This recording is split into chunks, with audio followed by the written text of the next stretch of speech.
Okay, hello. We are now live. Everyone say a nice big hello. A nice big hello.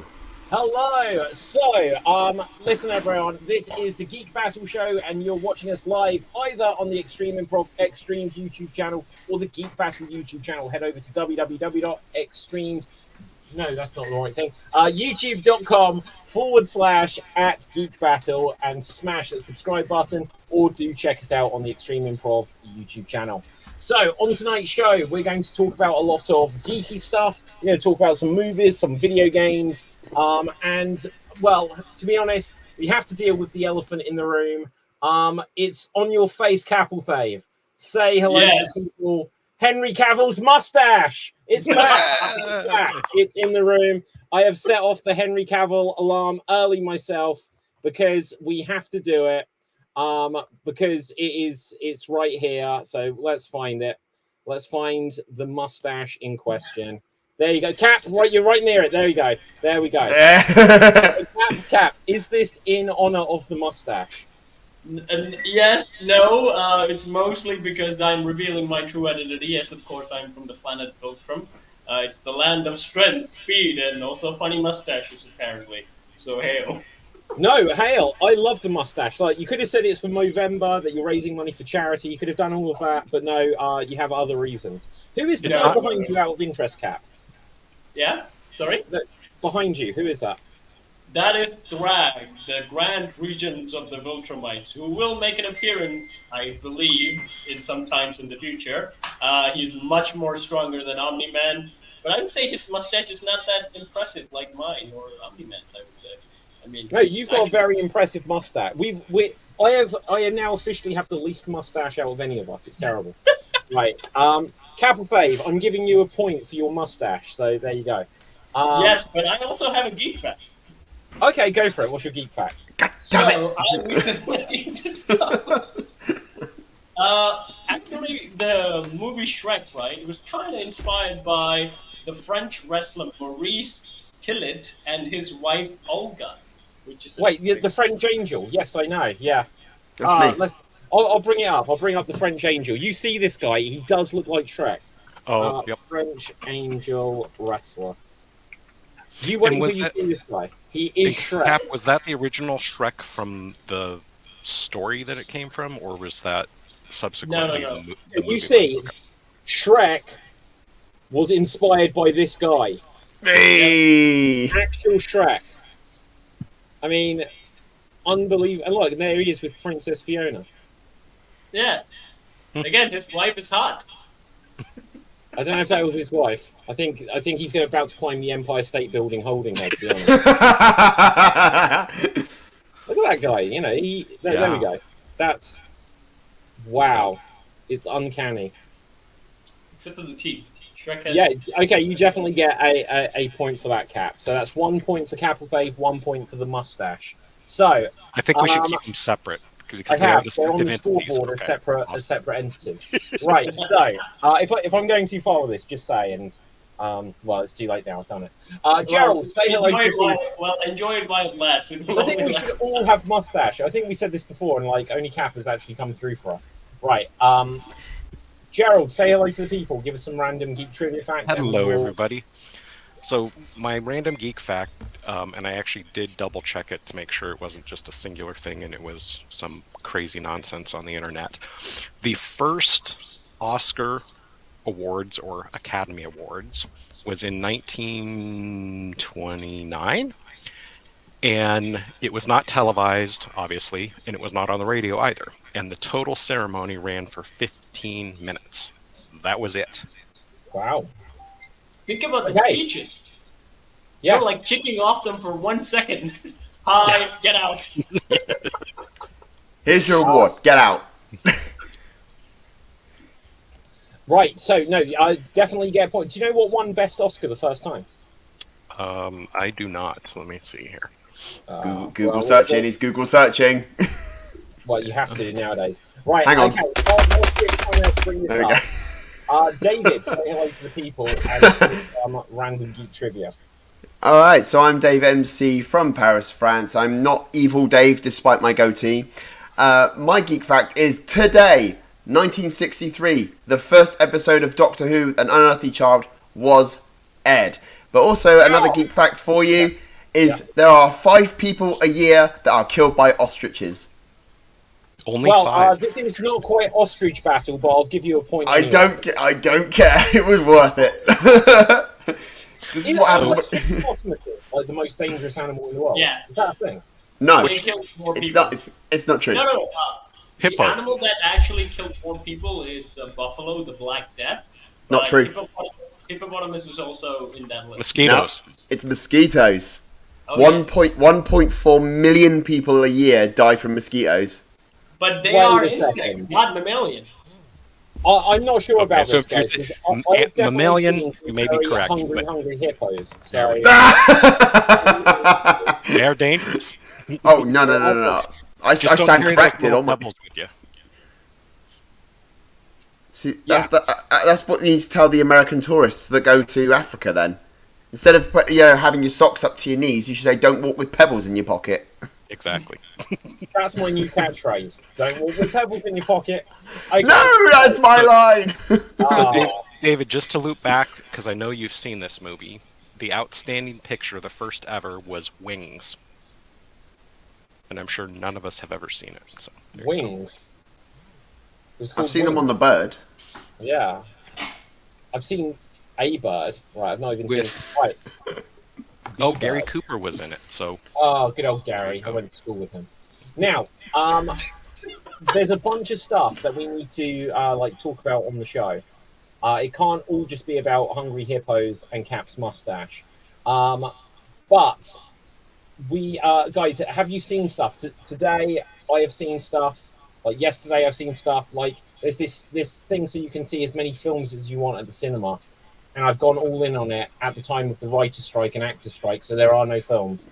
But I've seen Thanksgiving, I've seen the new Hunger Games film, I've seen, what's that one I said, Killers of the Flower Moon, and I've seen the Marvels in the last week. I am like so drenched in new films, like I need a towel, basically. What have you guys seen?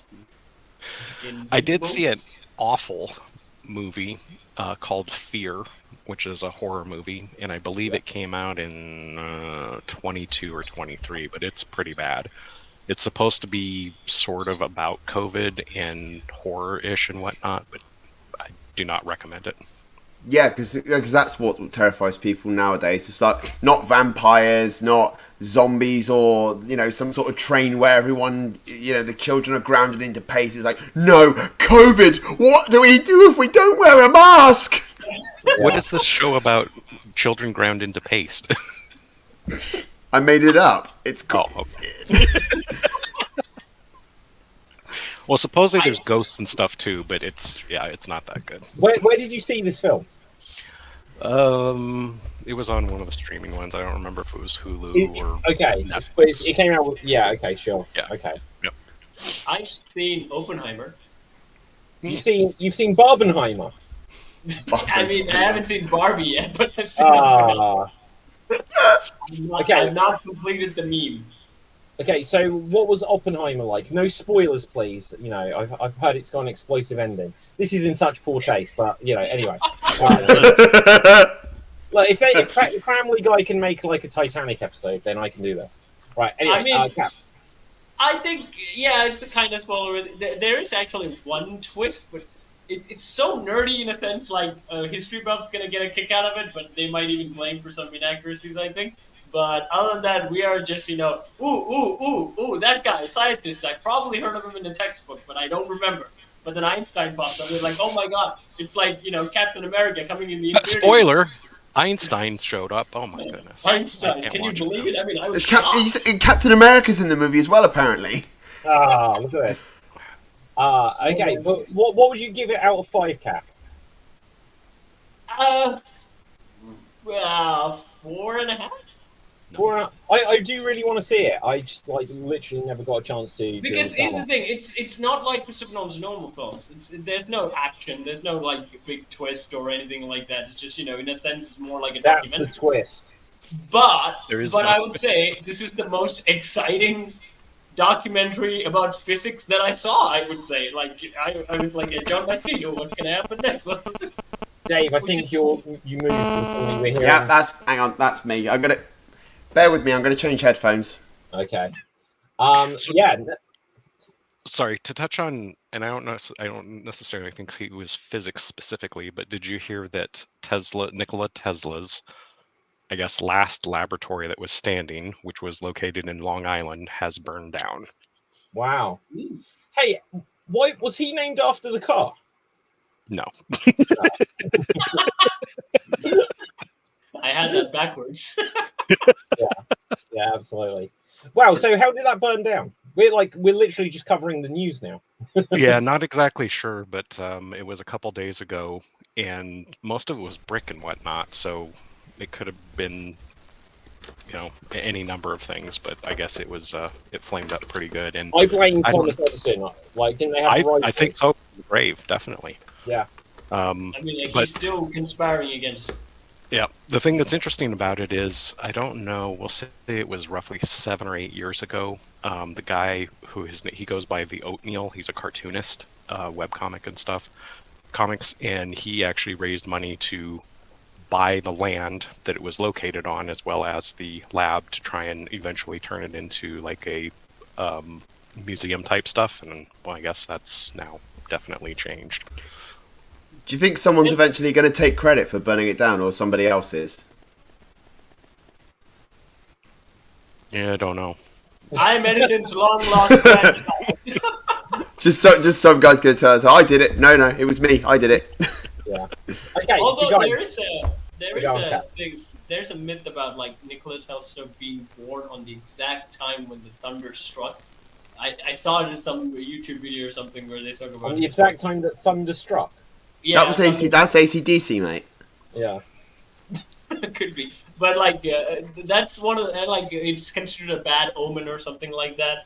But I feel like people make up stuff for smart people in a sense. I would say it sounds more far-fetched than it is. Even with Oppenheimer, there's a thing with the apple that he tried to poison one of his professors.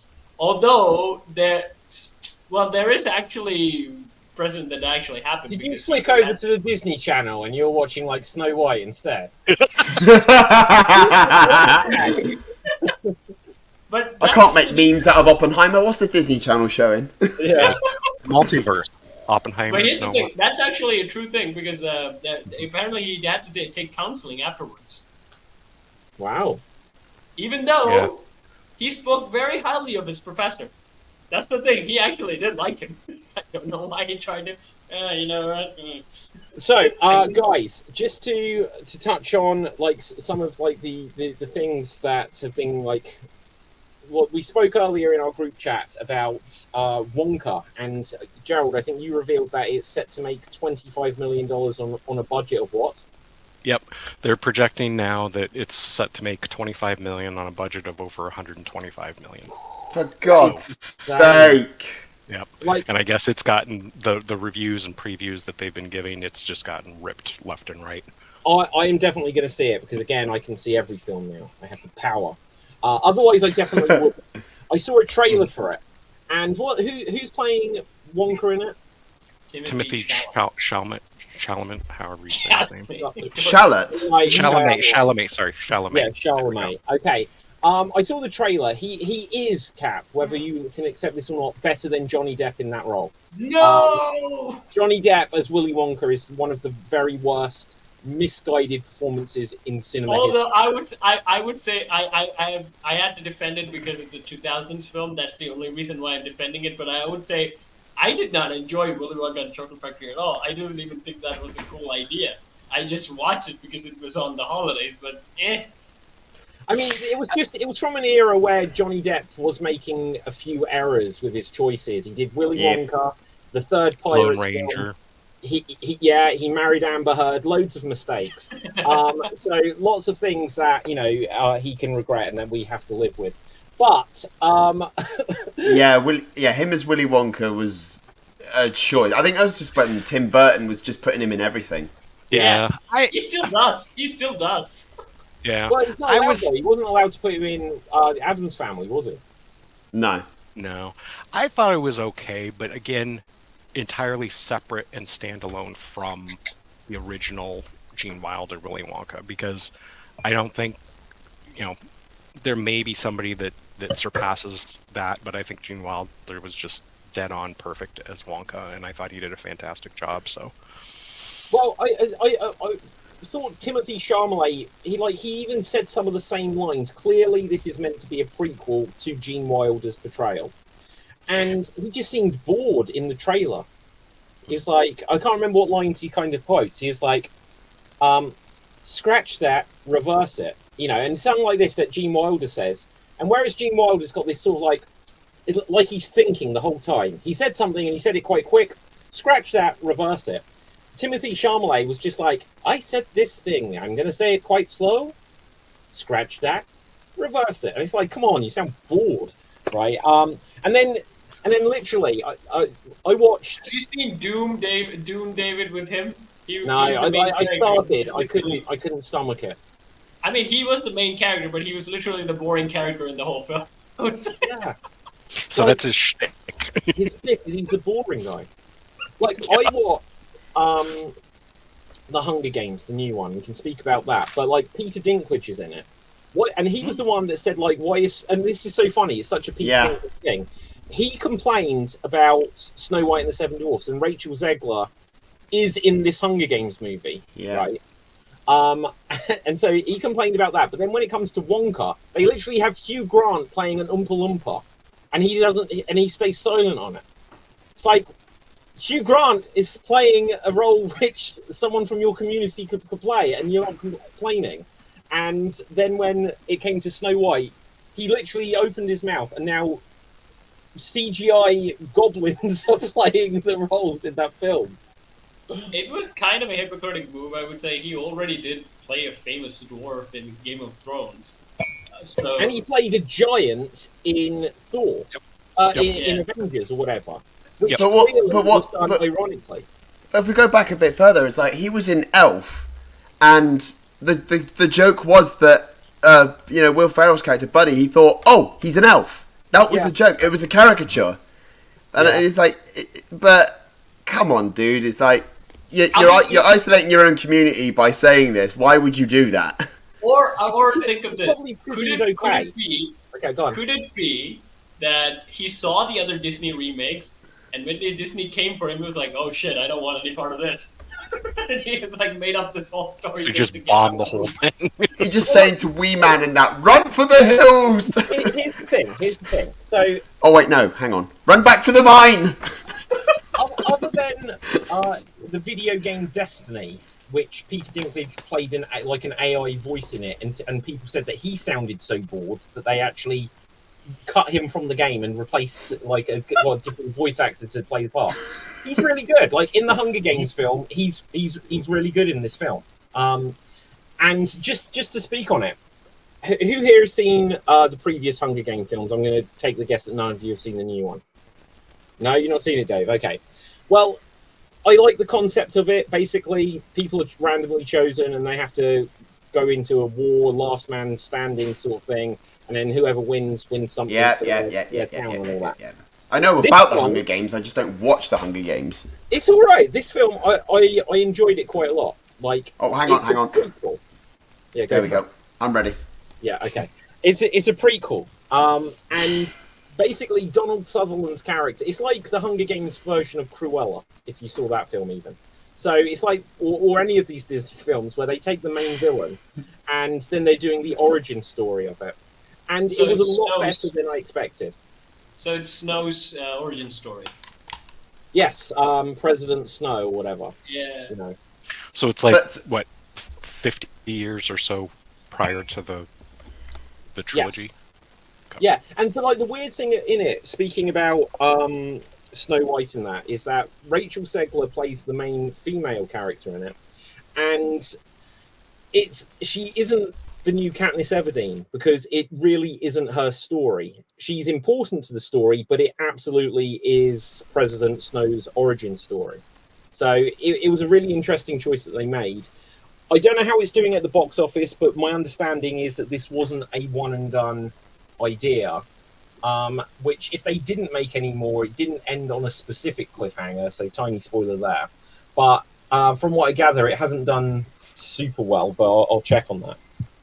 One thing I would say, though, is that, going on with your point, I'm like, when was the last time we had a villain that was a villain just for the sake of being a villain? Not humanized in any way, no sort of redeeming quality, shall we say. Yeah, no, I completely agree. They always, nowadays, are trying to make, like, I don't know which the first they did this with, but I know, like, with General Zod in Man of Steel, they're like, we're giving this whole logic, rather than just dominate, it's because he wanted to save his world and stuff like that.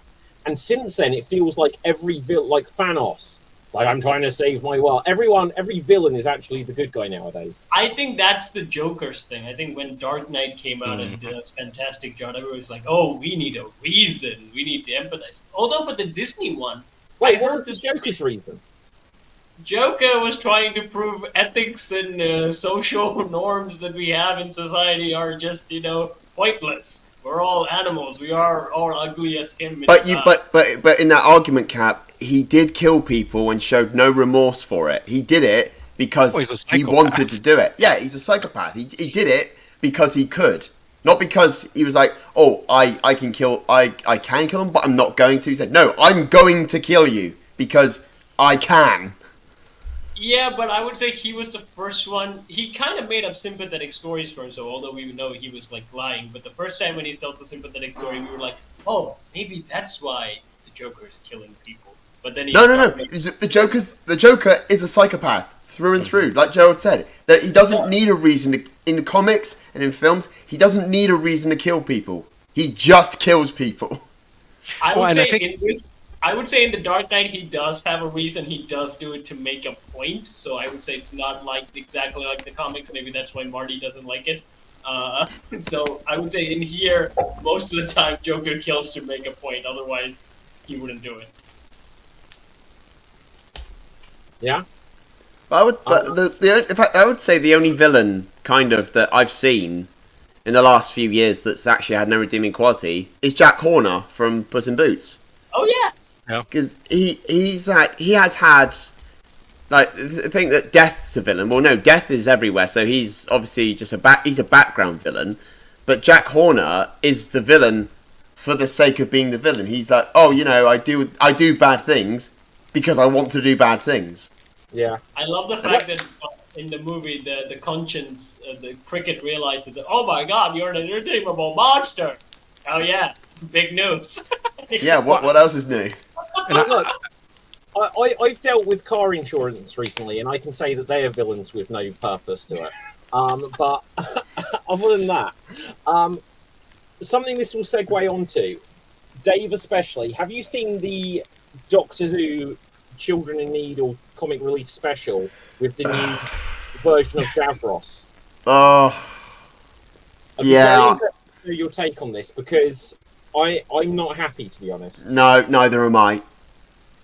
I'm not happy with that. You guys can see what has happened to this character. So let's bring that up. It's just unbelievable. It's just a dumb idea. I don't know what Russell T Davies was smoking when he thought that this was a good idea. I don't know if it was bath salts or Mr. Kipling. I don't know what it is, but I like the fact that Dave's face, like, going through the whole stages of depression one by one. 7 stages of grief. Well, I go into denial first, and it's like, this isn't a Doctor Who thing. It's just a children need. Who cares? The anger that comes out is, what the fuck are you doing? Okay, so let's get this. A stupid radio time's coming up trying to. And then the depression thing comes out in cake. Let's bring this up so we can show you guys what's happened. It's not like they say, like, this is not my Davros. So this is Davros. This is what you expect from Davros. He is like.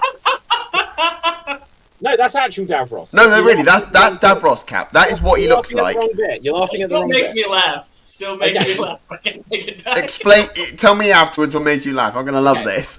Now, here's the thing. You go into a room, this guy's in there, you're going to be scared shitless, right? You go into a room, and this guy's there. Boom! Like, It's the food critic! you're It's going to the literally food be critic! like, Oh! you're going to literally Food critic from Ratatouille! It is. It's who? Yeah. Who is it? Food It's critic Ratatouille. It's Anton- Egon from Ratatouille. But look, this guy, you're going to crap yourself if you went into a room and saw this monster. This guy, you're going to think, oh my god, I've got a parking ticket. He looks like a traffic warden. Okay, let's bring up, you say Egon, as in Spengler, from Ratatouille. Yeah. Okay, let's Not do this. Spengler, but Oh, Ego. His name's like Ego or something. yeah, I think I'm it's seeing- Ego. Ego Anton. Ego Oh Anton. my god, you were right. Oh my god. Hang on a second, this is unreal. Okay, let's Oh open, my god, that's brilliant. Thank you, Cap. That's made my evening. open image in new tab. Let's make this large if I can. Oh boy. Oh boy. For those of you listening on the podcast, Dave is currently looking up Egon Anton from Disney's Ratatouille. Okay, so here we see Davros. Ready, steady. Boom! It's Davros! It's Davros! That's insane. Look, he's got the dark under the eyes, the slicks back Yep. hair, the Yep. eyebrows are the same, he's wearing black, it is literally the exact same character. Oh The only my God. difference is the scarf. He doesn't have a scarf on. Oh, yeah. Now, okay, so look, guys, I don't want us to necessarily get into the territory where we can make all decisions for every marginalised community in the world, after speaking about Peter Dinklage and everything. But apparently the logic behind this is they said that it was the opinion that too many villains, I've heard this over the recent years, have got like a disability in some way. And it's like, not all people, they're going like the idea that every person that's got a disability is put over as a villain. Not every villain has got a disability, but it's in the, like, the idea that, oh, Scar is a Scar, so therefore he's the villain, or Scarface, or whatever. Just because the Daleks happen to be, like, in, like, little pods that go around, like they're little salt pepper shakers, like that. He's in one, so they start saying it's because he's a wheelchair user.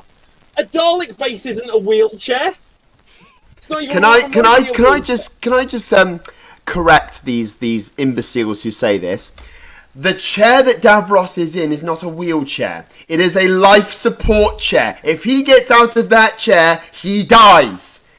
Yeah. Well, okay. Well, no, that could go into their logic of saying that he's disabled. He's not disabled. He's a fully functioning human being. Well, Khaled, you know? If you're on, hang on a second. If you're on life support, I'd say you're not fully functioning. He's fully functioning, David! It's a direct comparison. But I guess my I'm question not- is also the third eye he has, the blue eye. Well, Ah, exactly. yes. So look, Can I okay, explain? so look. Am I allowed to explain? Yeah, go for it. Go for it. Okay.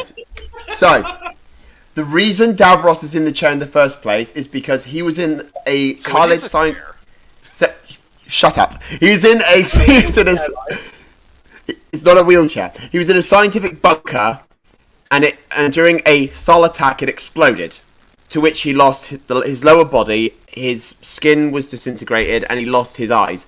The blue eye in the center of his head, that is a synthetic eye which is attached to his brain. So he doesn't see like clear vision like you or I do, but he sees everything as a Dalek would. Okay. So he's kind of like a proto Dalek. Yeah. So he's in a wheelchair and he has glasses. Yeah, exactly. Yeah, but look, So he's visually impaired and physically disabled. I will tell you Not what, glasses, he has a glass eye. He got a glass eye. I tell you what, mate, even if they made some of this change, why didn't they just, if they said, well, look, we want it, this is the prequel version, or something like this, or some change in times meant that, what is he just a dude? Why is his face not the microphone? But the thing is, they covered this in. I'm gonna say it. The thing you hate me saying, David. The Big Finish audio story. They covered Davros's origin. He did not design Daleks when he was walking. He designed Daleks when he was in the fucking chair.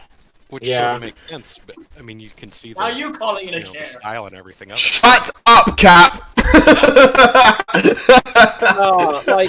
I don't know. Like when I saw this, before I knew what had gone on exactly, I just thought, oh, so it's like this is Davros before something. But when it's like this is going to be Davros going forward, I'm like, he doesn't look scary anymore. He doesn't look like literally when Doctor Who had been going 3 or 4 years, like the revived version, and it's like they're bringing Davros back, and you hear a voice, and then the reveal. If it had just been this dude stood there, it's like that isn't scary. No. It's Grand Moff Tarkin too. I mean, Although- that's Oh my Oh, god, oh, yes, sort he of is so many lame people. So it's Grand Moff Tarkin, Ego Anton, and no, sorry, it's not Davros. Although I'll say this though, even the first thing I don't think it's that scary. Yeah, you would and that you see that and you think, oh, this guy's going to be the most evil man in the history of the universe. Yeah. No, like, he's just some guy picking up an order for the Queen of England. yeah, when I first guy like mad scientist vibe all over. I get that, but again, it's not scary. I mean, like, for the first time I saw him, I laughed at him because like, he kind of. There it is. It's Davros. But what did you think of that little spin-off, David? Like it was comedic. It was fine for what it was, but it was just a bit silly and frivolous. So it was for comic relief, so I didn't take it too seriously. The idea, if you haven't seen it, guys, is basically they showed the prototype Dalek, and instead of having the Dave, lean to one side. Oh, you've frozen. Right, instead of having like the it's got like a plunger. It literally looks like a plunger. Am I still here? Yeah, you're still there. You're a little Okay, bit. this thing here, the sucker cup, that one there, What did you call it? the sucker cup. It's a sucker cup. Okay, sucker. Oh no, I heard. Okay. Let me get my official Dalek plans out. It's Yeah, called the plunger. A suction cup, according to TARDIS Wiki.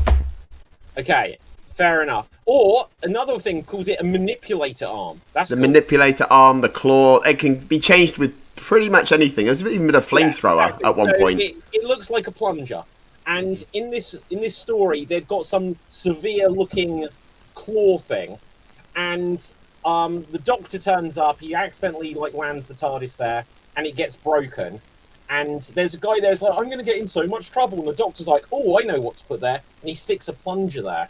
Then the Doctor leaves. And then Davros comes in. And he's like, oh, I came up with this new design or something like that. It's so silly. It almost should be non-canon. And it possibly they'll say it's non-canon in terms of it was a comic relief thing. Because if that is literally the origin of this thing, it wasn't taking it very seriously. But I don't hold it against them on this one. Yeah, Cap. Although I will ask this, I've only seen 2 episodes of Doctor Who, but isn't the silliness is a part of it? I mean, even with, I would say the scariest thing I would say from the Doctor Who universe is the angels, and even though that part they covered that as a very scary thing, but they generally did keep the silly antics of time travel and stuff like that. So isn't that a part of it, or is it Not to the degree that that thing showed it to. There was an element of silliness to it, but it knew how to balance out the silliness with the serious. Yeah, absolutely. like TMNT?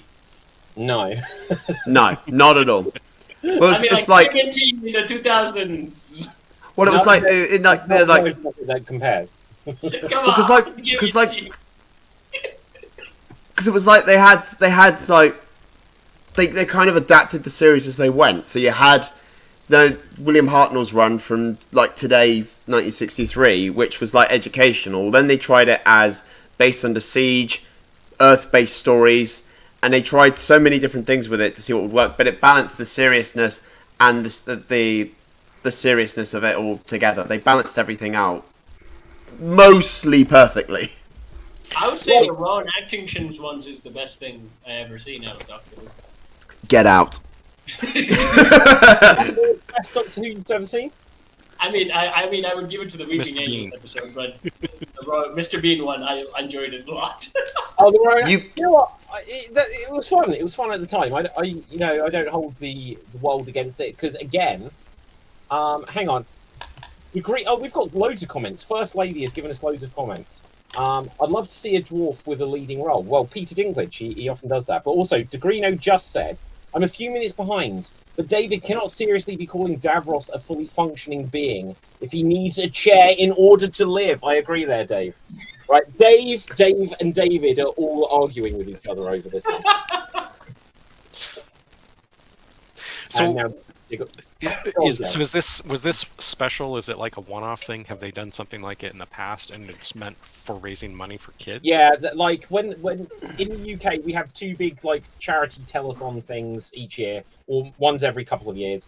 One is called Comic Relief, and I think you have a version of that out in the States, or at least have done. Mm-hmm. And another is called Children in Need, and they'll get like BBC will air it, and they'll get some of their television shows to do like a short special based around it, and then at the end it'll be where they say and raise money, call this number and that kind of thing, or go online or whatever. And so they've done a few of them. The earliest, there might be one before it, when it was like the 40th anniversary of Doctor Who, like 1993. They did one where it crossed over with a soap opera and was terrible. Yep. And then they did one in about 1999, which was the one where Rowan Atkinson and Joanna Lumley and Hugh Grant and Jim Broadbent and Richard E. Grant all played versions of the Doctor. And literally, the Doctor killed every 3 minutes and regenerated again and again. And then, since the show came back, they have done a few of these. Often it'll be, they did a couple that sort of tied into the end of an actual episode, and then it kind of leaves things off the same way they started. So it's almost like a mini episode that goes into from the previous cliffhanger into the next one. And the best one, unless you can say something different, Dave, was the first time since they did the new version of it in like 2005. They brought back one of the classic Doctors. Yep, so I would agree. Something went wrong in time. And so suddenly the fifth Doctor was there at the TARDIS console, and David Tennant was there, and he's like, oh my God, who are you? And Peter Davison, he was so good, he's like, oh my God, I know who you are. And the Doctor's like, yeah, you've realised I'm a future version of you. He goes, you're a fan. And it was funny, and it fit for like comic relief or whatever, but it was also serious, and they've got like really good dialogue in there. That's got so much more meaning in the years since. That David Tennant says to Peter Davison, it's like, oh, you were my Doctor. And he's meaning that as that David Tennant grew up watching him. But then, in real life, David Tennant married his daughter. So how about that? Yeah. So, may I take over this bit? Yes, go for it, Dave. So, Georgia Tennant, she was in an episode with David Tennant. That's how they met. It was like a war story. And according to Georgia, David kept asking her out to go to the theatres and that. And she asked Peter, her dad, he keeps asking me out to these theatres and I don't understand why. And Peter Davidson then said, well, it's because he likes you. So now the Doctor is married to the Doctor's daughter. Yeah, I know. It's so weird. Yes! But oh wait, I forgot what I was gonna. I was going to get. I would love it if Doctor Who did a crossover with Men in Black, with Back to the Future. I think that would be awesome. They do reference Back to the Future. Ooh. I mean, think about it. It would be nice. Like, existing. I mean, not actually existing, but they reference all these movies and that. And then I think the Doctor mentions time travel doesn't work that way, and even. I think it was in Peter Capaldi's era, they mentioned the movie Aliens. And the Doctor says, no, where'd you get this ridiculous idea that aliens are all like that? Yeah, do you know what? Like, I'm going to show you something which you've probably seen before, but let's bring it up. It looks like it's a really poor version of what I'm going to show you. Opening a new tab. Oh my God, it's so tiny. But we were mentioning the specials thing, but there was also a Christmas episode with William Hartnell, in which they actually break. This is the only time they break the fourth wall during an episode, and they turn to the camera and they go, "And a Merry Christmas to all of you at home." Wow, do you know what? I haven't seen that. Okay, guys, check this out. This is the Doc in the TARDIS. Time traveling Doc. Whoa! No! I made it, Morty! see that I crossover. finally have this thing! We don't need the car anymore! I would very happily have that crossover. Just because Back how to the about- Future is just as awesome. So this one is just for fun, just funny. But how about Doctor Who and Bill and Ted? Oh my god, I would love that! It's another telephone box. It's another There we telephone go. box. So, Or you could have the Doctor try to explain sliders to everyone. There we go. wait, hang on. Uh-oh. Wasn't me I this did it! time. Yay! I did it! I need to make I did- That's his rule. Oh my god! Speaking of things that like we can bring up on the screen, I'm going to bring up Brendan Fraser. So Yes! I saw the film. I mentioned this on the show. Oh my god, the show last night, Gerald. I was so tired. I'd had 2 hours sleep the night before. I was literally dying by the end. I was Yeah. literally dying by the end of it. But I spoke about this film I'd seen, which was Killers of the Flower Moon. Have you seen it, guys? It's a Leonardo DiCaprio, Robert De Niro film. It's Oh, actually yes. on cinema. I heard about it. Oh, no. Yeah, it's a Martin Scorsese film. And this is a tiny spoiler, but if you read the credits, then this probably even help you out if you thought that it was a Brendan Fraser movie. Brendan Fraser is in it, but he doesn't show up until the last half an hour. And this thing lasts 3.5 hours long. 3.5 hours long. And literally, as I was watching this, Cap, this is mostly for you here, I was like, Cap and Faith would be so proud that when this guy turned up. Because when he turns up, he literally steals the scene with his first line. Right? Yeah, absolutely nails it. I won't give you the spoilers for why, but when he comes in with a line, he makes a massive entrance. I mean, Brandon Fraser's a good actor. He is a good He actor. can do serious roles, but I mean, I he- enjoy him as the adventure guy. But Yeah, he I- basically stole, what was it, the second Suicide Squad, and he was only in it for like 5 minutes, if that. Wow, I can't even remember him being in it. He was Pull Apart Man or Fall Apart Man or whatever, where he yanks his arms off and then he gets blown up. that was him. No It's way. Brendan Okay, I barely remember that film other than that I didn't really like it, but I'll have to recheck out that scene. I would say, David, give that film a rewatch. I think you'll like it. I do need to give it a rewatch. Like often with films, like when I first saw Man of Steel, I loved it for the first 40 minutes, and as soon as Jonathan Kent died, it's kind of turned me against the whole film because I didn't like that whole thing. And when I've watched it since, like when you know what to expect from a film, if it lets you down in a certain way, you might feel like, oh, I didn't enjoy it and stuff. But then when you know what you're in for, when you watch it again, you might appreciate it for what it is. So I think because like the Suicide Squad, I thought it was what it was, and the second one was meant to be 1,000 times better, and I thought it was actually worse. So I think my perception of it might be. But now you know it's worse. Maybe, who knows? Give it a chance because you knew the Flash was worse and you liked it. I know. Marvel. And look, the Marvels, when I went in to watch the Marvels, I was like, this is going to be terrible. But because I had learned from the Flash, I was like, everyone says it's going to be terrible. I bet it's not bad. And I thought the Marvels was okay, you know. So, Speaking of that, Wish is actually getting very bad reviews. I'm gonna try to see that as well by next week. For the Because first the time whole in years, guys, I've actually seen the things that we can talk about now. I haven't. The thing with Wish is that like they did that marketing on the short film where they did the anniversary short film. They claimed that this film was kind of go back to the old standards of Disney and stuff like that. But most of the reviews are saying like they botched it. They were doing references, but they can't really capture the magic, or the story isn't all that good. So It's such a shame. Like I think it's a problem you've got with films and stuff where if you're trying to capture a certain feel, you end up just sort of imitating yourself. yeah, Disney does that a lot. But in a sense, like Disney does it, but also it kind of corrects itself, which kind of comes off as not believable. You don't even believe in your own message in a sense, like that. So But I would say think- that for the last few years we've had the only movie I could say that I watched and I liked them from Disney was Encanto, because it had a nice message. There was no, it was not forced down my throat like something like Frozen, which Frozen is overrated anyway. Which apparently celebrates its 10 years today as well. And there's gonna be a 5. Frozen Yep. 5 is on the works. Frozen 5. Yeah, they've done Frozen 3. Now they're working on a 4 and a 5. Seriously.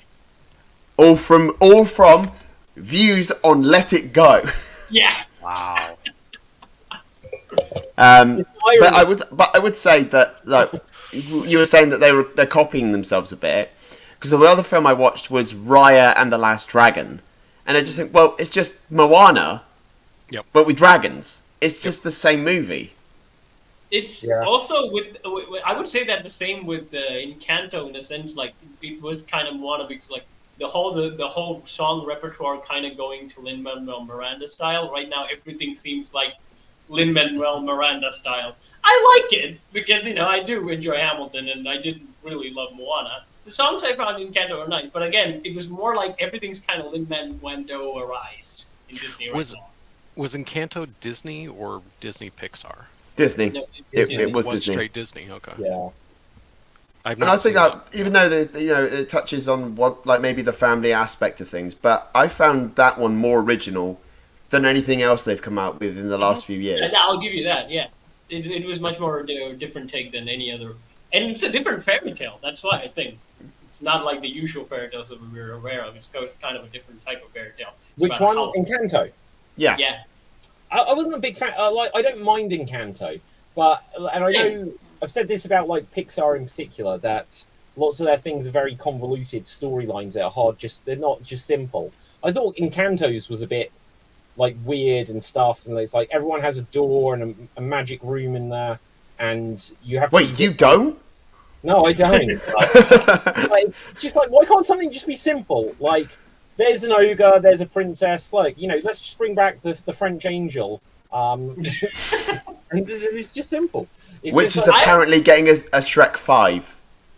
Oh yeah, I'm that's not getting that. Eddie Murphy, Mike Myers. It's going to be good. Also with this Disney, I would say like in the 2000s when you say Disney kind of went to a sci-fi route, which is something that they never do. But I think the movies that they did with Atlantis and Treasure Planet were just amazing. But that was the end of Disney. That after that they was like, quick, barnyard animals, and it didn't work. Like No. So the reason why it didn't work, David, because they screwed up their marketing most of the time. Treasure Planet, they released it in the day of Harry Potter's week. So again, that film was meant to bomb if you do that. And with the same thing with Atlantis, because at that time Disney was kind of in a different mood. They did all these amazing work because they gave artists so much freedom and they did so many things with it. But when the films were about to be released, they bought Pixar at that point. They were actually closing the deal with Pixar. So when they did it, they were like, we don't need to actually land these films anymore. We'll just do them and then we'll move to the other 3D animations. So that's what they did. But if you look at those films in the past and it's like video cells, they are classics now in a sense for 2000s kids, and most of the people grew up with it.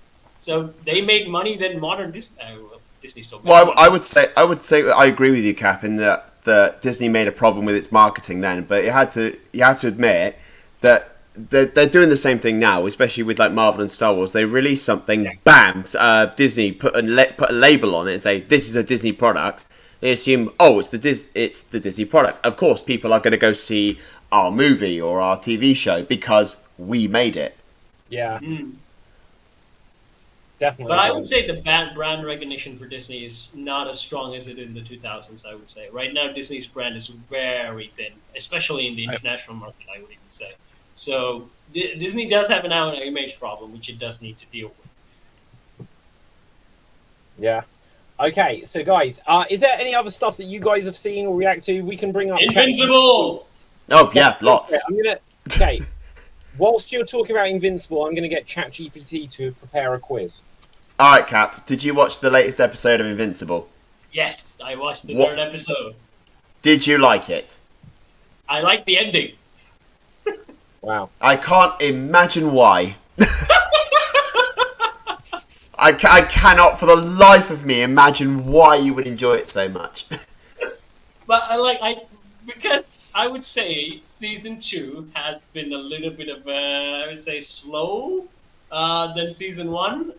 So I was kind of like, oh no, it's gonna take a while before any of the main stuff happens. They're kind of dabbling in different things and setting things up.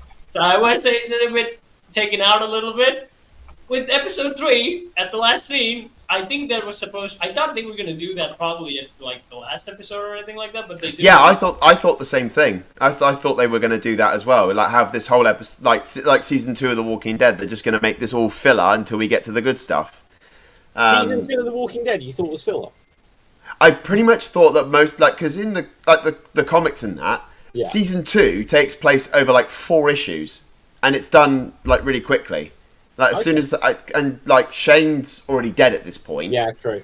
So I felt season 2 had a lot of filler. They spent way too much time there. But anyway, I thought with Invincible they were going to fall into the same trap. They were going to say, "Oh, we're not going to touch on everything that's coming yet. We're just going to settle everybody down before all the good stuff happens." But I'm glad that they've sort of gone, No, we're going to follow the comics. Let's get on with it.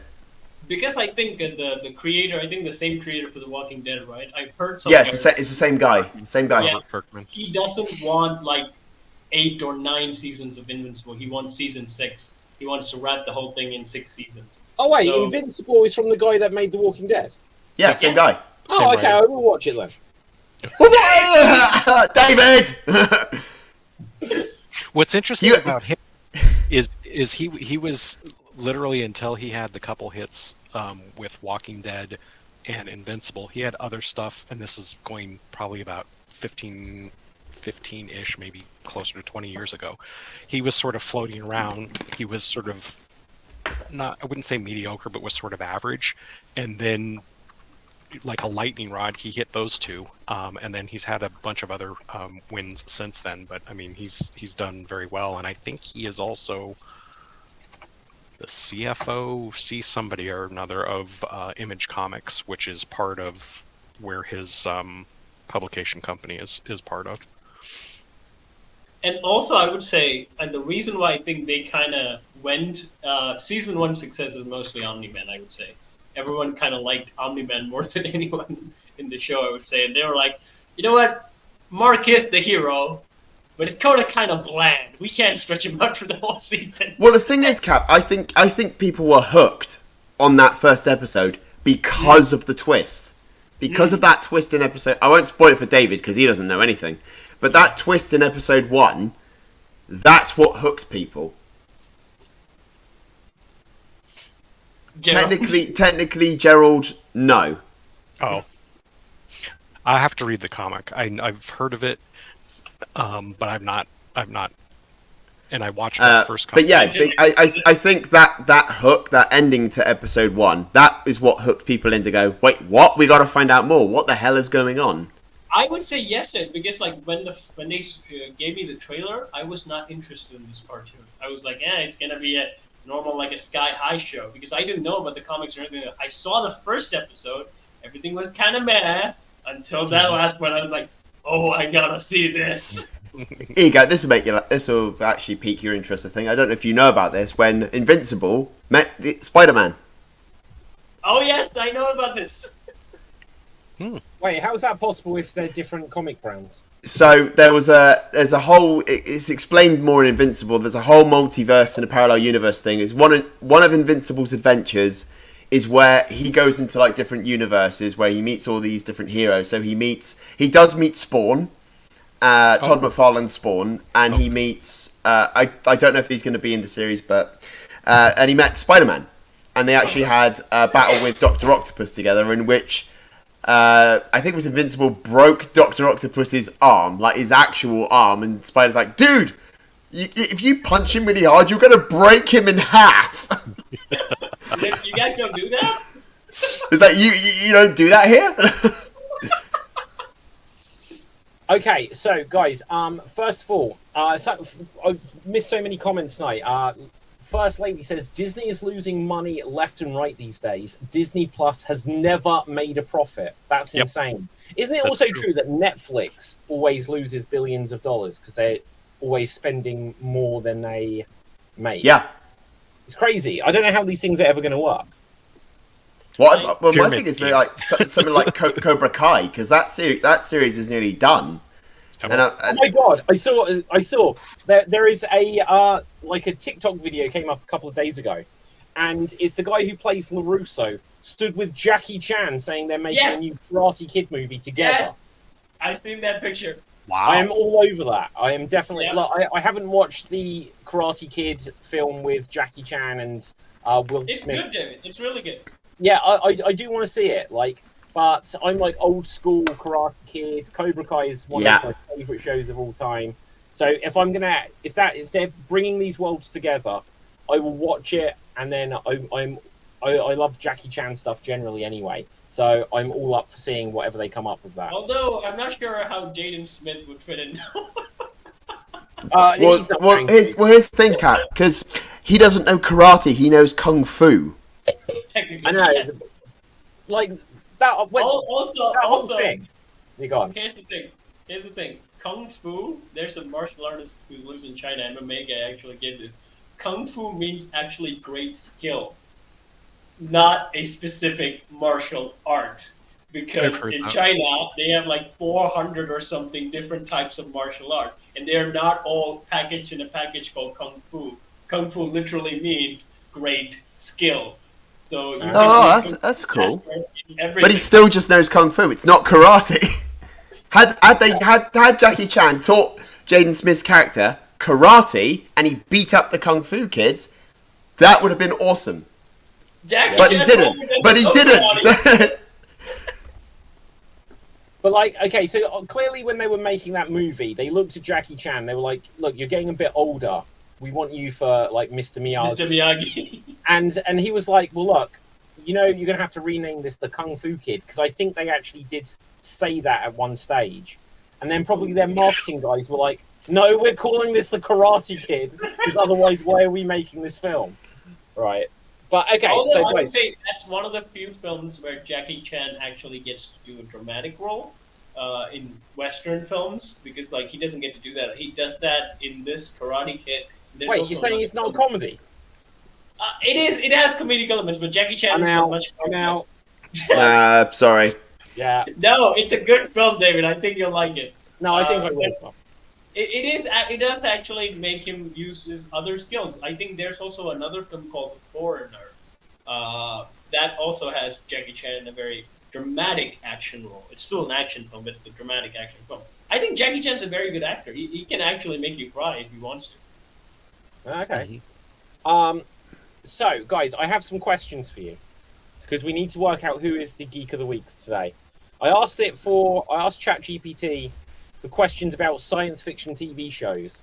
And basically, I'll tell you what the show is, and if no one has seen it at all, then we will move on to the next one. So, Farscape. Who has seen Farscape? What? Okay, we'll move on.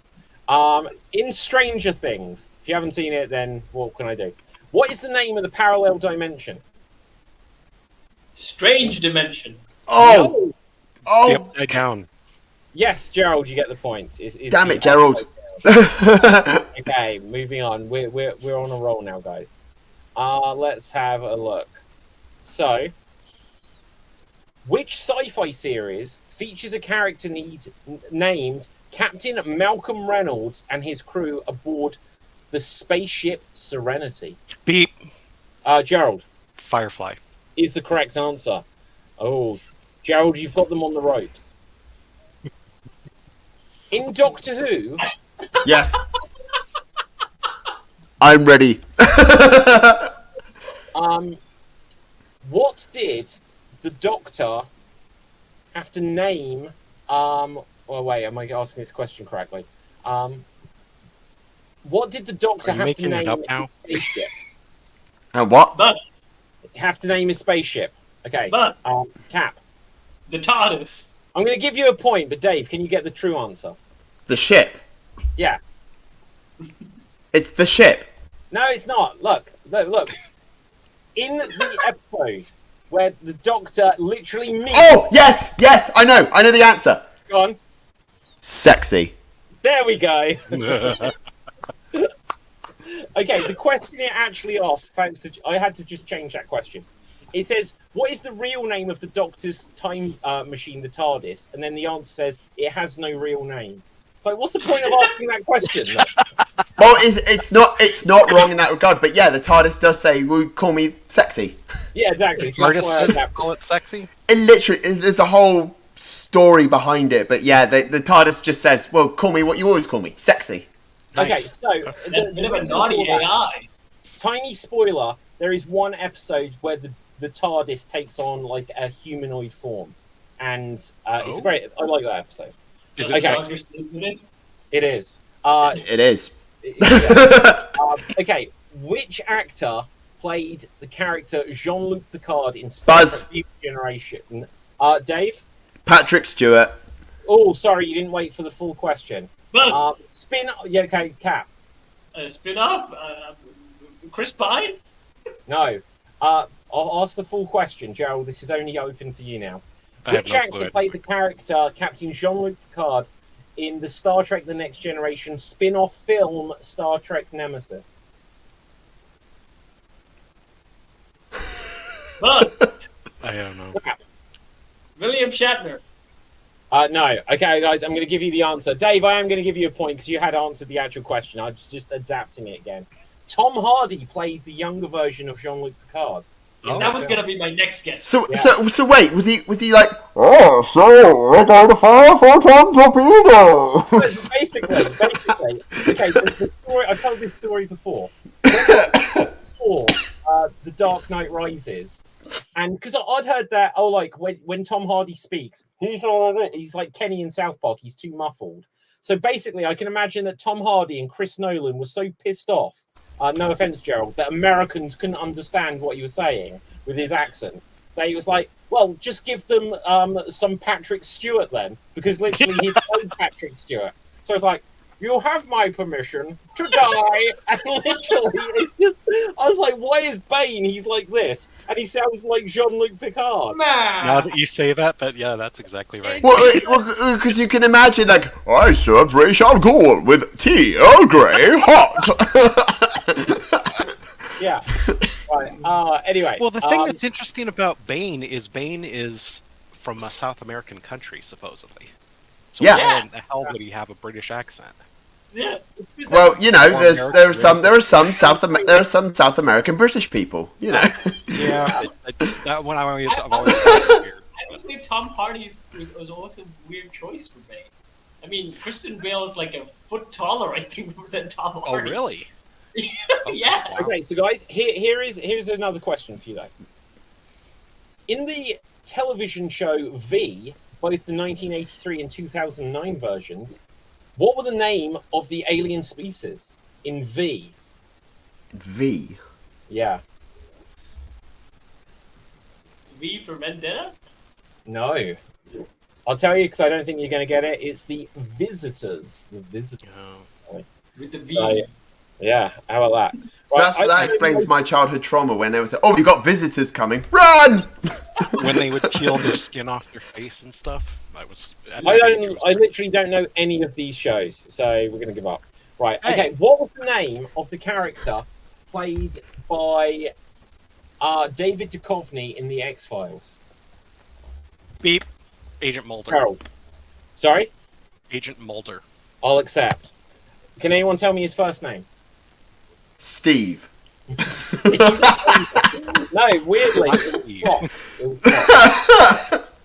Okay, guys. So, changing direction a little bit because there's a couple of things. Look, Marty isn't here today, and that's a shame. But it means that if we wanted to, we could mention a video game or two.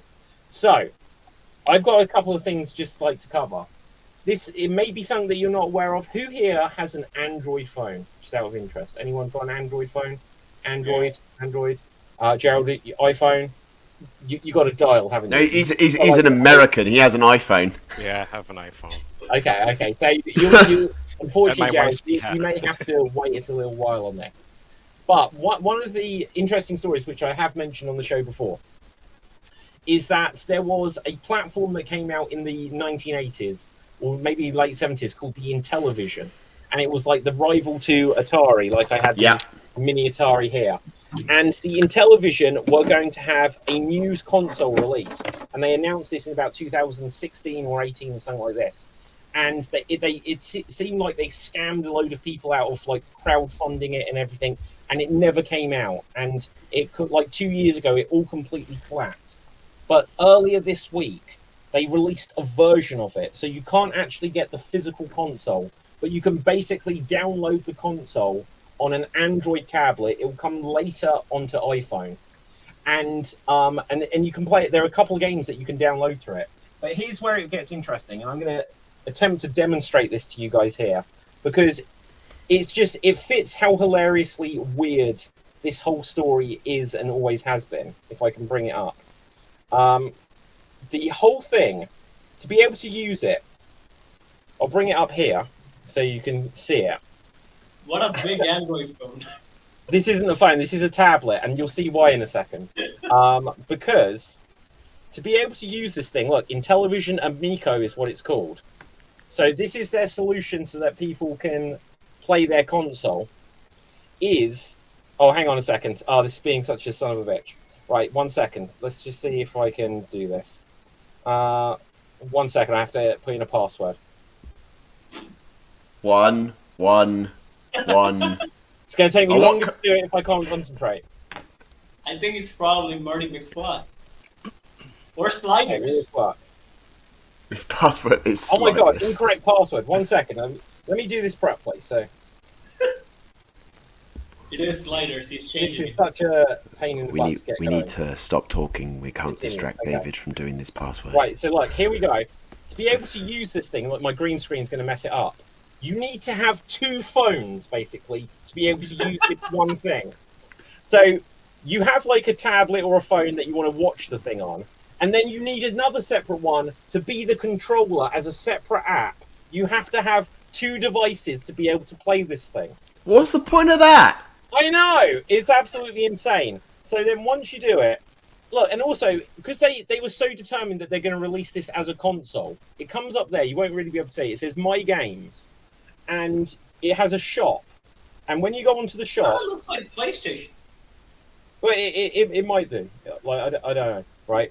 Oh shit, I can't even operate this thing. Go up, go up. That's why you need the extra phone. Well, I'm trying to do it like this. Yeah, because God forbid you use the one screen to poke what you need. But here's the thing. So you have to buy the games through its store. Each of the individual games could have been a separate download on the Google Play Store. They make you have 2 phones, so then you can buy games through a menu. And it's like why can't they just be one thing? Yeah. It's like the most complicated thing that I've literally ever come up against. And then I've already done a review on the Geek Battle Gaming YouTube channel, but you wait until you see this. This literally took about 5 years to come out. So you see this when you see it. Yeah, this took 5 years to come out. I'm going to put it up on the screen here. If you can see it. It is literally... Is that Space Invaders? It is like Space Oh, it's Asteroid. Invaders. Yeah, it's like that. So asteroids come down. Missile Command. Oh, this is Missile Command, you're right, yeah. So literally you just point and shoot at these But you need they're missiles coming out. 5 That's years. just asinine that you 5 need a years separate... since 2018. Only game Yeah, you yeah. have is that. Why the hell can't you just touch the screen and... I know. It's crazy. absolutely ridiculous. Well, the answer to that, Gerald, is simple.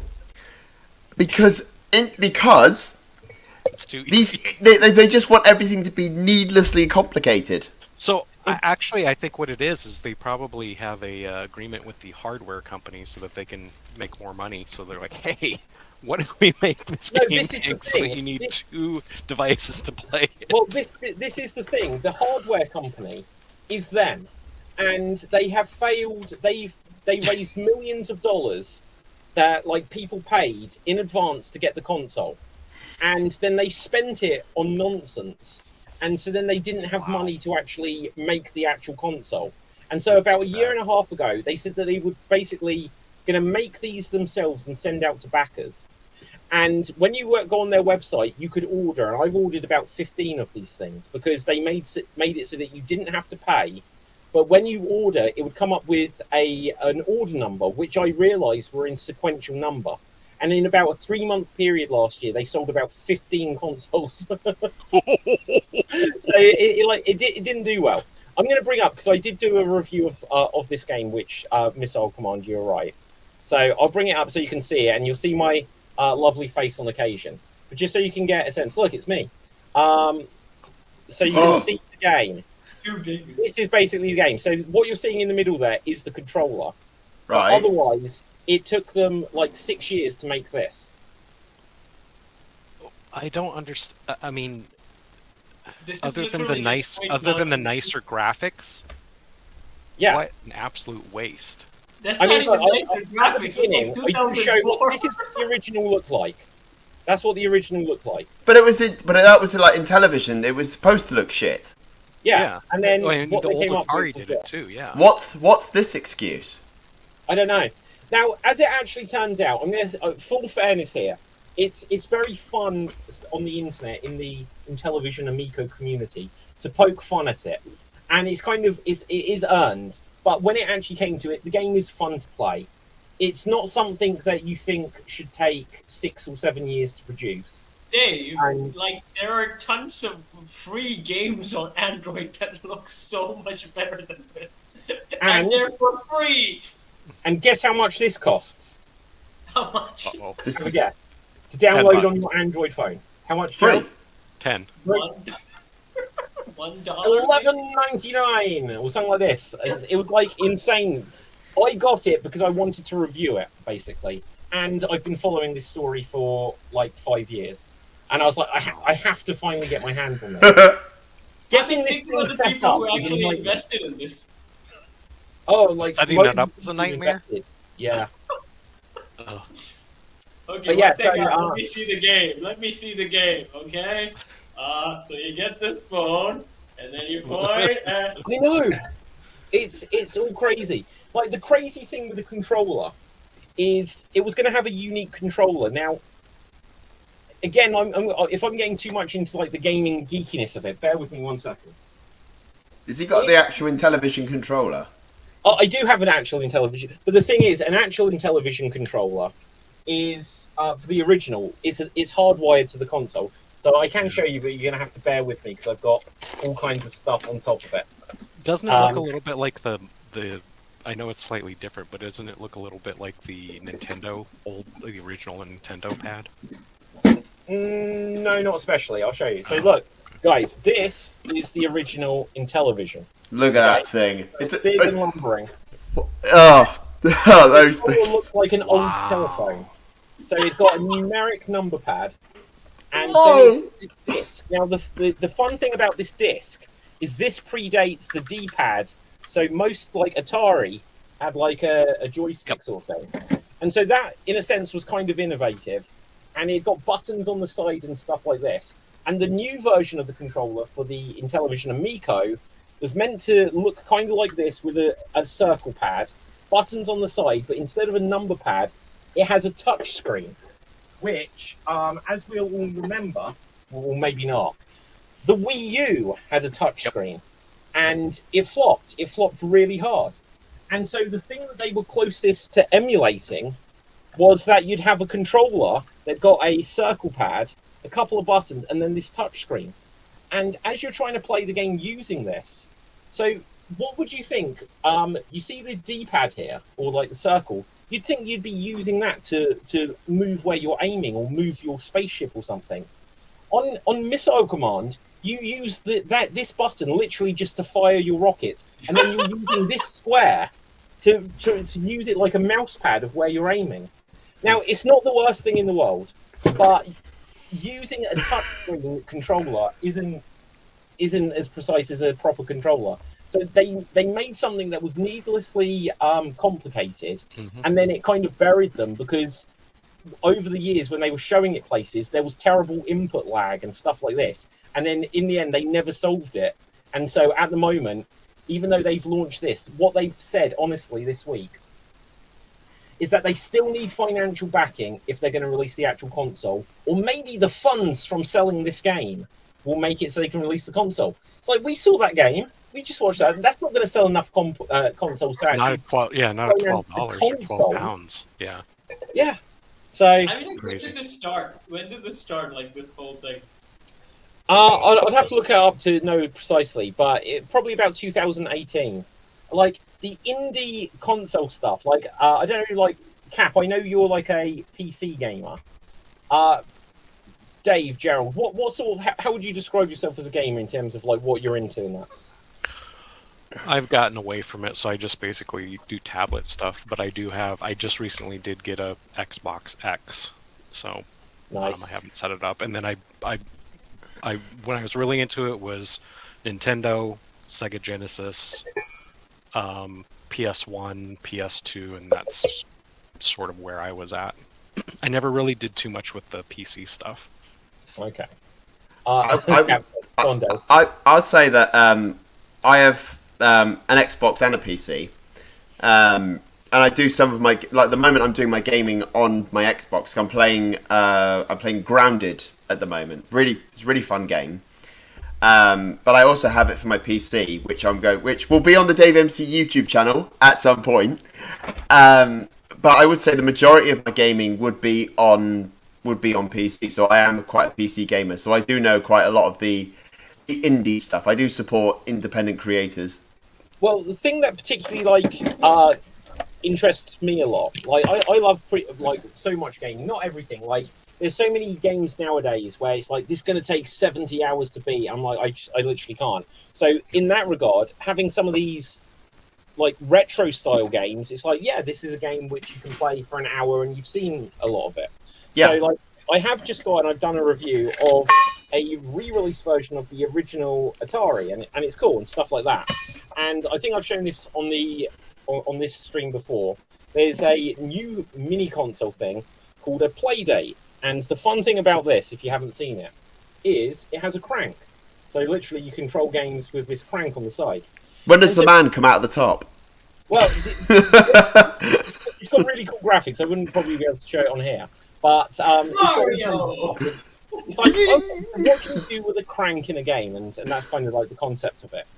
But this Intellivision thing, it was from 2017 and announced in 2018, and then literally at the very end of 2023, they've managed to force out a couple of games. The reason it's not on iOS yet probably is because they haven't figured out the technology, but they were probably like, we've got to get something out before 2024.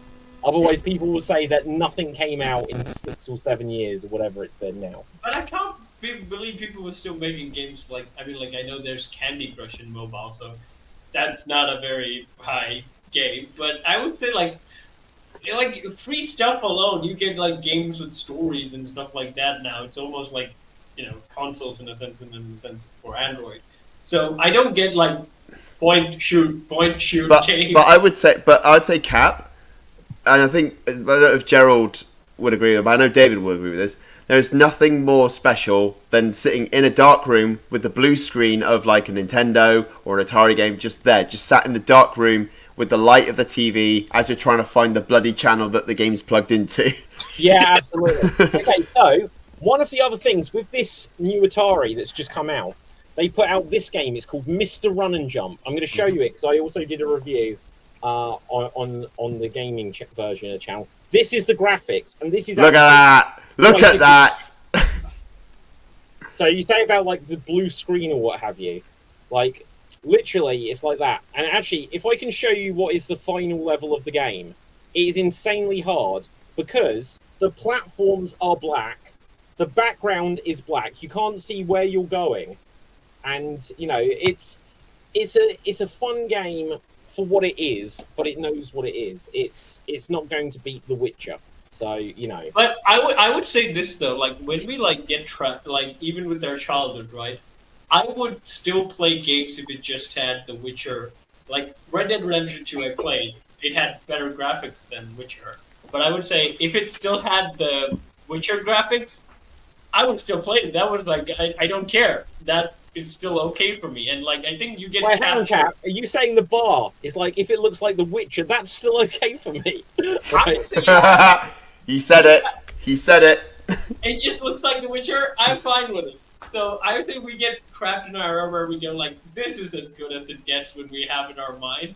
I think that when that feels like anything better is just like, yeah, you can add it if you want to. Like, but I would say it's even bad for my PC. But I guess it depends on the game, because like I go back to my all-time favorite Zelda is the original Legend of Zelda. Yeah. Hands Boom. down, that is my favorite one. I mean, there's others I like and enjoy, and not to take away from them, but like the gameplay and the functionality and everything, like that is sort of the sweet spot. And again, was sort of my age when I was playing games and stuff. I really like the old Mario. Yeah, I like the old Mario as well, Mario Brothers. But the graphics in some cases they're much improved and better, but other times like that Missile Command, like the graphics are awesome on it, but the functionality and everything is identical, and it's like, did it really need all that to look pretty? Well, here's one of the interesting things, especially when it comes to Zelda, is they did on the GameCube Legend of Zelda Wind Waker, and people went crazy because it looks like a cartoon. And people were like, you showed a trailer that looked like Lord of the Rings, what are you doing? So then they were like, oh shit, no one liked that. So the next one, Twilight Princess, looks like Lord of the Rings. And it's aged horribly. Whereas the one that looked like a cartoon literally never ages now. And so when they've done like the Switch ones, Breath of the Wild, Tears of the Kingdom, they kind of made the whole thing kind of look like a color painting. And it's just an art style choice. It will always work. Where it's like, if you play like old FIFA or Madden or WWE games and stuff like that, some of them look horribly aged and stuff. Whereas at the time it's like, oh my god, it's got photorealistic graphics. And stuff that goes for photorealism always ages. It's like even when on movies, like when you go back and watch the original Jumanji, like the CGI on that is painful to watch. I would say again, you get trapped in. I mean, like there's as a kid you set yourself the thing because most of the time you're not able to afford it or you can't have it. So you're like, okay, if I play this is my life in a sense. And then when you do it, you're like, okay, I'm set for life. If this keeps happening, I'm just okay. I don't care about new upgrades anymore. Because like I would say, even the Baldur's Gate 3, everyone loved Baldur's Gate 3. I saw Baldur's Gate 3 and it was tiny people, and I was like, I would love to play this because the story seems great, but I can't play with tiny people. Okay, I'm used to playing with. But in that regard, Cap, it's mostly for like Dungeons and Dragons players, where you are on top watching little figures move around, so you feel like you are playing a Dungeons and Dragons game. But I would love it. I would love it if they just made the character a bit like The Witcher, so I can see around the world and stuff. Because like I hate them. Why do you have to like click attack and then point in towards someone other than just immersing it in the action? Yeah, what's interesting with that is for me, I tried to buy some of the more like what do they call them, first-person shooters, and I just cannot do them. They make me motion sick. Oh my god, Gerald! Like you may get used to it within time. Okay. I used to be exactly the same, and I might be able to give you a tip on that. I might be able to. I'll give this tip now. Oh no, you don't have to run with it, Gerald. When you push forward, you don't have to get up and run with them. You know. I'm talking back to like the 1990s, like when it was like first like Doom and like Half-Life. I have never played because it made me feel ill. You never played Half-Life 2 or the original? The original, mate. I haven't played any of them to be honest because the first one made me feel so ill because I felt motion sick from the gameplay style. But what I realised, and I think at the time these were sort of like new kind of games. Doom, Wolfenstein were like new ideas, and you see this, and it was pixelated graphics and everything.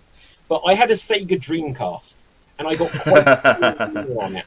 And I felt so sick. And you know how on a game controller, look, I don't have all I've got is like Atari shit around me. I don't have an actual game controller.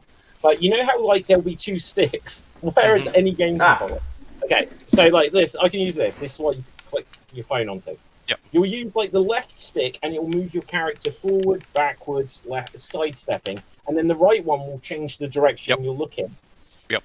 they didn't invent that for a few years. So, like, when you played GoldenEye on the N64, it only had one stick, and even, like, some of the early stuff, they hadn't worked out this control method. And so, trying to control stuff, I think it was too much for my brain to process. Mm-hmm. And so, if you use a PC, or if you and you use a keyboard and mouse, and if you don't get on with it, try using a game controller. If you use a game controller and you don't get on with it, try different control methods, because I think the motion sickness comes from that your brain is trying to adjust to it, and you need you need to sort of fight through a little bit so that you get used to the swinging camera angle and all that, but also so that it's like, well, if my hands are coordinating here or keyboard and mouse is coordinating there, you just need to find which one lets you take that baby step in, because it took me a few years to work out where I was suffering with it. And that's fair, because I picked up BioShock. I had heard good things about it, so I picked up that, and I tried to play it for an hour or two, and I just felt nauseous after it. Like the original Doom, I was able to play fine, and some of the other ones. But what's interesting is, like what Cap was saying about he can't deal with those little characters. Those are the ones I love. So, like, I've not played the new Baldur's Gate 3, but I probably would do very well with it, because it sounds like it's very similar to, I don't remember if it was Baldur's Gate 2 or the original Baldur's Gate, but it sort of had that setup. So, like, for me, like, I like my favorite games that I play are Diablo, and I have not played the most recent one, the 4, but, like, the character's about yay big to the screen, that works better for me, whereas, like, being in there and moving around is just it's very rough for me. So I would also say that for David, I would say there's this meme with the Omni-Man, with PC players looking at console players having that pad they can move around and say, look at what they have to do to mimic our power, because you just look with the mouse. So, Cap, do you use keyboard? Do you use keyboard? But do you have a fancy mouse? I think it's digital. It doesn't have, like, it's not got analog control. Dave, so easy. WASD. This is all you need. Okay, 3 fingers. What? But there's a Q in it. There's like loads of other buttons around it. How do you keep your hand even in place? You have other fingers. They can reach other places. I would say Cap does not speak for all PC players, because for me it depends on the game. Because I play survival games, as I say, I'm playing Grounded at the moment. I will use a keyboard because on the Xbox I have to press all these random buttons where I can just go, oh no, I need an axe, press 1. I need a sword, press 2. But for something like Grand Theft Auto or Red Dead Redemption, I will go, right, let's break out the controller. I can multitask and do it with the controller. Some games are designed for the controller and some are designed for the keyboard. Not the other way around, Kappelthev. Okay, guys. Dave, think about Red Dead Redemption, Witcher 3. With the mouse, you just point and the guy turns to wherever you're looking. Okay, it's so easy. But but you see, Cap, and I can't believe you haven't figured this out yet. I'm old, and I like a controller. Okay, on that note, guys, we are going to have to wrap it up because we are overlapping the time which is meant to be Extreme Improv Extreme. But we will continue this. So we will get Kappelthev to use a controller at some point. Look, Cap, as we all say, with great mustache comes great responsibility. So you've got to be a pillar of the community now and use a controller. So let's find out where we can find everyone. In fact, Gerald, you're this week's Geek of the Week with your answers to those questions, so congratulations. Kappelthev, where can the people find you? You can find me on Swandees, where I sing, I dance, I throw myself in a bucket, and I grow mustaches. No, not really. You will never see me with a mustache on Swandees. I want to see time lapse of that. Time lapse, yes. There's a new video about Hindu mythology. It's me reacting to Mythology Guy Part 2. There's a lot of fun sketches, and me reacting to them, giving you a bit of info, and also making a lot of jokes. So go check that out. And also you can find me on here on numerous shows. Okay. So just before we go to anyone else, Gerald, you gave me an idea. Now, it'd be hard to do like a time lapse of like a mustache growing, unless someone was in a coma in hospital. And I know this is a bit dark, but if they were laying there literally and you could just time lapse it 24 hours a day, you'd be able to see how a mustache grows. But like, if it's just like, here's my photo the next day, like within 3 days, it'd be there. You need to have 24 hours a day filming for that. On that note, Gerald, hang on, Dave, where can the people find you? You can find me here on Extreme Improv as well, doing various shows like Geek Battle and Extreme Improv. You can find me on my social media, DaveMC1993. Check out my YouTube channel as well, Dave MC, where I do Star Wars gaming videos. They go up every Saturday. Keep an eye out for a new video with SWAT Deeds himself, Capital Theb's mustache. We are working on a project together, and I can't wait to work on it. Okay, our Geek of the Week, Gerald, where can the people find you? Since I'm now told that I was pointing in the wrong space, right here at on Instagram, Gerald Geek, and also on Geek Battle typically, and sometimes on Extreme Improv. And then also, again, shout out to everybody else here. Make sure to check out their stuff. Cap has an awesome video about Sleepy Hollow, and Dave has an awesome scary video about a video game called Tiny Bunny. And then obviously David has a multitude of things everywhere, so make sure to check them out. He does? The main thing I'll say for you guys to check out is check out the Geek Battle Gaming YouTube channel. I hardly ever promote it because I don't live stream on it. I should do, and also get any of my books. Now, with that, from me, from everyone else, stay safe, always stay extreme, live long and prosper, and ciao for now. Boom! And we are officially